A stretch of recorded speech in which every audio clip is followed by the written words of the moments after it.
Dragi moji, osjećam i znam kako je vrijeme da vam pružim svoje veliko iskustvo i zatražim vaše povjerenje kako bih nastavio raditi za vas, za sve nas. Uvijek mi je najveća moguća čast bila raditi za našu zemlju, one koji zaista radi ponekad i griješi i od toga ne bježim.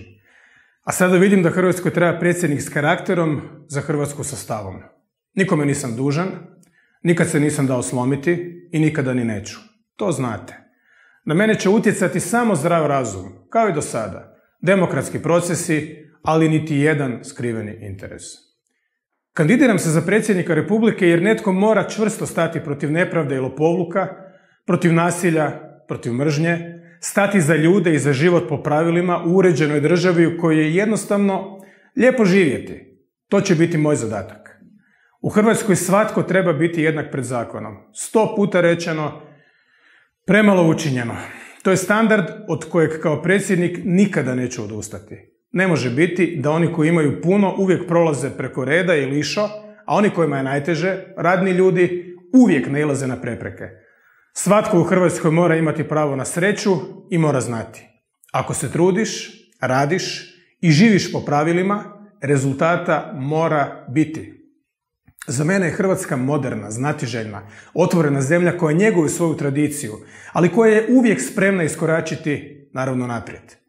Vrijeme je da budemo ono što možemo, uspješna europska nacija, zemlja sa stavom. Neću šutjeti, kao predsjednik s karakterom bit ću predsjednik kojem su hrvatski interesi i ponos hrvatskih građana na prvome mjestu. To vam mogu i moram obećati i to kao predsjednik mogu obećati. Čuda i bajke ne mogu i neću. Hrvatska će biti normalna zemlja, čiji ljudi žele putovati u potrazi za šansom, a ne odlaziti i bježati zato jer su bijesni. Kao predsjednik neću raditi ni protiv koga, nego samo za Hrvatsku. Za Hrvatsku u kojoj većina zna kako im za uspjeh i sreću ne treba iskaznica jedne stranke, nego normalan život ispunjen radom, trudom i željom. Niti jedna stranka nema pravo na otmicu Hrvatske.